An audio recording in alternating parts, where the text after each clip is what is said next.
Good morning everyone. और ये सुबह का समय है, नहाना वगैरह सब कुछ हो गया है और मैं पूजा कर रही हूँ। तो डुग्गू भी आज मेरे साथ बोल रहा था मम्मा मुझे भी पूजा करना है आपके साथ। हालांकि मैंने उसको आदत लगाया है जब भी वो नहा लेता है, नहाने के बाद वो भगवान के पास जाकर उसे जितना भी मंत्र याद है वो पढ़ता है और भगवान को प्रे करता है। पर अब जब वो हम लोगों को आरती करते भोग लगाते देखता है तो उसकी भी बड़ी इच्छा होती है, बोलता है मम्मा मुझे भी करना है।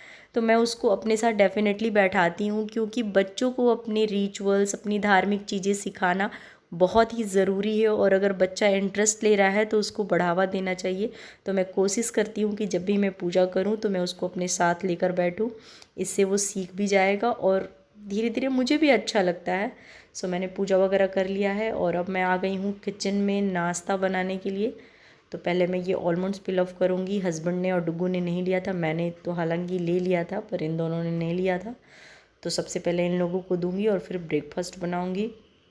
और हमारा क्या है यार, काम तो ख़त्म नहीं होता। अगर आप सुबह से उठो तो वन बाय वन चलता ही रहता है। सुबह उठने से झाड़ू पोछा की हड़बड़ी, चाय वगैरह करो, फिर डुग्गू के क्लासेस, देन फिर नाश्ता, फिर खाना। तो हम लेडीज़ का काम बस चलता रहता है। सो कहना नहीं है कि काम ख़त्म हो गया। बस दो कामों के बीच में जो गैप मिलता है हम उसी में पूरा रिलैक्स हो जाते हैं कि अरे यार मेरे पास टाइम है। और यहाँ पर ब्रेकफास्ट में मैं आज अप्पे बना रही हूँ, जो बहुत ही जल्दी बन जाता है, हेल्दी भी है और हमारे फैमिली में तो ये सभी को पसंद है। तो फटाफट से बना लेते हैं ब्रेकफास्ट।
No, बेटा ये नो माउथ ये नो माउथ। अच्छा, नहीं नहीं नहीं, आप क्या बोल रहे हो?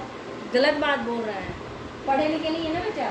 नहीं पापा पापा बोल रहे हैं, पापा राइट बोल रहे हैं। राइट बोल रहे हैं? नहीं राइट नहीं बोल रहे हैं, रॉन्ग बोल रहे हैं कि राइट बोल रहे हैं?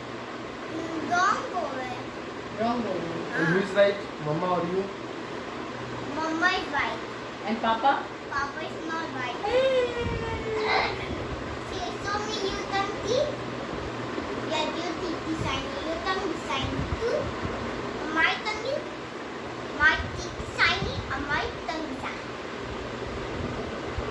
और स्लीपिंग कब करोगे?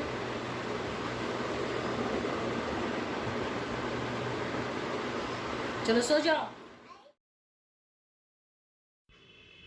और मॉर्निंग में ब्लॉग स्टार्ट करने के बाद डायरेक्टली ये इवनिंग टाइम हो चुका है। मैंने डुग्गू को उठा दिया है और उठाने के बाद का जो मेरा काम है कि मैं बेड को ठीक करती हूँ, रात के लिए रेडी करती हूँ। क्योंकि मेरी आदत है कि मैं बेड को दिन भर में 3 से 4 बार ठीक करती हूँ। और कुछ तो मेरी आदत है और कुछ तो मेरी मजबूरी, क्योंकि मेरा बेटा सारा दिन बेड को ख़राब करता रहता है। सो मैं सबसे पहले बेड ठीक करूँगी और उसके बाद फिर इवनिंग का काम स्टार्ट होगा, चाय एंड ऑल।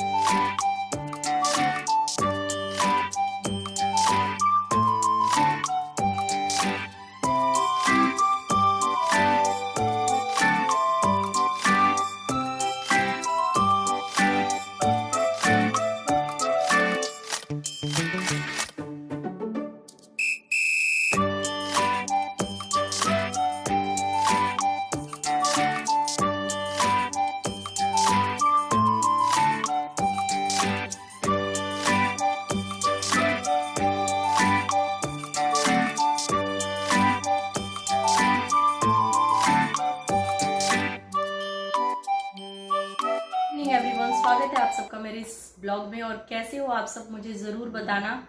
और ये ब्लॉग मैं मॉर्निंग में स्टार्ट की हूँ। लास्ट आप लोगों ने ब्रेकफास्ट पे देखा होगा और अभी इवनिंग के 6 बज रहे हैं। एक्चुअली मैंने कुछ ज़्यादा सूट भी नहीं किया। पता नहीं क्यों इतना आलस आ रहा है, ऐसा लगता है कि बॉडी बहुत ही टायर्ड है, बस सो जाऊँ, जबकि मैं ऐसा कभी भी नहीं फील करती। इनफैक्ट मैं दोपहर में सोती भी नहीं हूँ, पर आज मैं दोपहर में सोई हूँ, पर 1 घंटे सोने की वजह से मैं उठी हूँ और 5 बजे से मैं कंटिन्यू कर रही हूँ। मैंने लंच के बर्तन क्लीन नहीं किए थे, वो किए। फिर आज मेरा कपड़े धोने का मन नहीं किया और अभी तक वॉशिंग मशीन इंस्टॉल नहीं हुआ, तो उसको वॉश किए हैं। और फिर पूजा के बर्तन क्लीन किए। अभी मुझे आरती लगानी है और चाय भी बनाना है और डुगू सो रहा है। तो इवनिंग तक का पूरा काम डन हो गया है। मैंने ड्राई जो कपड़े थे उसको अच्छे से फोल्ड कर दिया, बेड वेड लगा दिया है। डुगू को मैंने यहाँ से उठाया तो जाकर वो लिविंग में सो गया है। और यार इतनी थक गई हूँ, पता नहीं ऐसा लग रहा बुढ़ापा आ गया है, बहुत थकान महसूस हो रही है। और ऐसा जनरली होता नहीं है, मैं बीमार भी नहीं हूँ, ना फीवर, बीमार, कोल्ड कॉफ कुछ भी नहीं है, पर फिर भी एक थकान, एक मतलब ऐसे आलस सा लग रहा बस बैठी रहूँ, कुछ ना काम करूँ, बस सो जाऊँ, मुझे नींद आ रही है लाइक ऐसे। सो देखते हैं, अब चाय बनाऊँगी। मुझे ना चाय पीना बहुत पसंद है, पर बनाना पसंद नहीं है। लेकिन अगर कोई बना के दे दे तो वाह क्या बात है, पर रोज़ रोज़ कौन बनाएगा। संडे को तो हस्बैंड ने बना दिया था, अब रोज़ रोज़ बोलने में अच्छा भी नहीं लगता। और वैसे भी वो बिज़ी रहते हैं, तो क्या कि बना दो अच्छा नहीं लगता। सो खुद ही बनाना है और खुद ही पीना है, तो फटाफट से चाय बनाते हैं। और देखिए हमारे साहब जी क्या कर रहे हैं। साहब जी सोते नहीं हैं, पर एक बार सो जाते तो उठने का नाम नहीं लेते। ये देखो, उठने का नाम नहीं लेते। उठ जा बच्चा। और ये टूटा मोबाइल है, इसका इतना चस्का लेके चला है ये लड़का, इसको लेके घूम रहा है जैसे लाइक अपन बड़े लोग अपना पर्सनल फ़ोन लेके घूमते हैं ना, मतलब अपने साथ रखते, कैरी करते हैं, जस्ट लाइक दैट। मैं उसी की तरह ये इसको लेकर घूमा। मैं इतना गुस्सा कर रही हूँ, मैं बार बार इससे छीन कर कहीं इधर उधर रख देती हूँ और अगेन ये उठा लेता है। उठ जा बेटू, उठ जाओ। सो चलिए चाय वगैरह बना लेते हैं। और हस्बैंड आज भी घर पे हैं, वर्क फ्रॉम होम ही कर रहे हैं, उस रूम में अपना लगे पड़े हैं। सो फटाफट से बना लेती हूँ चाय और फिर आप लोगों से मिलती हूँ। उठ जा भाई। और आज बहुत बारिश हुई है, बहुत बारिश हुई है।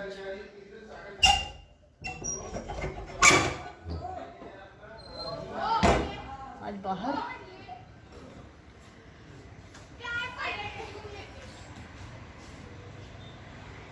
नहीं दिख रहा है कुछ भी। सो आज तो चलिए बकबक ना किया जाए, फटाफट से बना लेती हूँ चाय। और चाय बनाने के बाद आपसे थोड़ी देर में मिलती हूँ।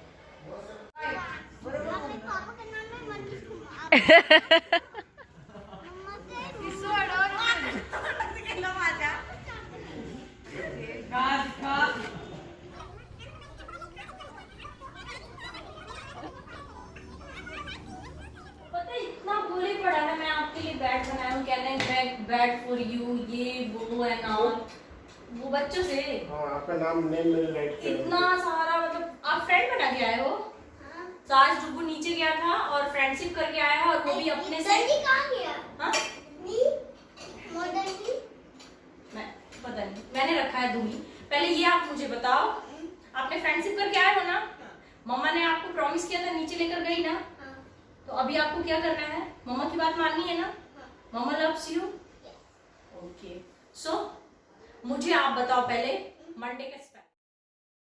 मैं डुग्गू को लेकर नीचे गई थी खेलने के लिए। हालांकि उसने मेरे से प्रॉमिस कराया था जब भी वो मेरी कोई बात मान जाता है तो फिर वो भी अगर मेरे से कुछ बोलता है कि मम्मा आपको ये करना है, आप करोगे ना, और मैं उससे बोल देती हूँ पक्का करूँगी, तो मैं उसको कोशिश करती हूँ कि उसकी उस बात को पूरा करूँ, क्योंकि वो मेरे पे बहुत ट्रस्ट करता है। और ट्रस्ट करके अगर मैं कुछ वादा करती हूँ तो उसको पूरा करती हूँ। सो मैं उसको नीचे से तो लेकर आ गई हूँ, और यही टाइम है जब मैं उसकी क्लास लेती हूँ। क्लास इन द सेंस कि उसका जो भी ओवरऑल है, पूरी क्लास में क्या हुआ है, सेशन में क्या क्या उसे रिवीज़न कराना है, क्योंकि होमवर्क तो मैं दिन में ही करा देती हूँ। ये टाइम होता है जब मैं उसका ओवरऑल एक टेस्ट लेती हूँ ओरल में, कि उस कहाँ तक पहुँचा है, नहीं है, याद है कि नहीं।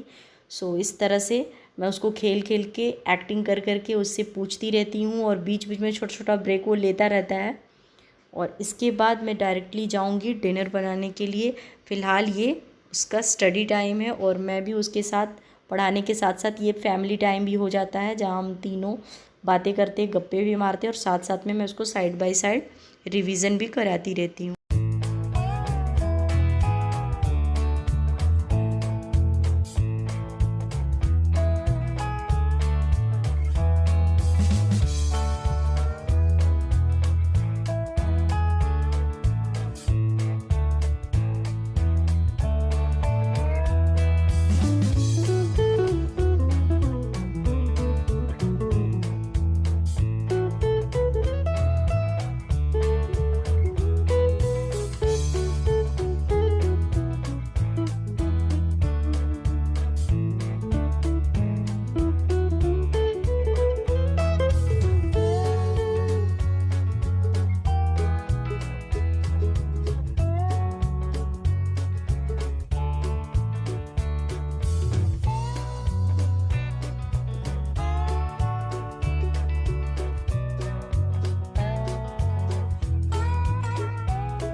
और हमारा डिनर वगैरह सब कुछ हो गया है, मैंने किचन भी क्लीन कर दिया है और आज मुझे बिल्कुल भी अच्छा नहीं लग रहा है। एक्चुअली जब मैं डुग्गू को लेकर नीचे गई थी उसी टाइम मेरे सर पे हल्का हल्का सा दर्द हो रहा था, पर मैंने सोचा कि माइनर सा है, बाद में ठीक हो जाएगा।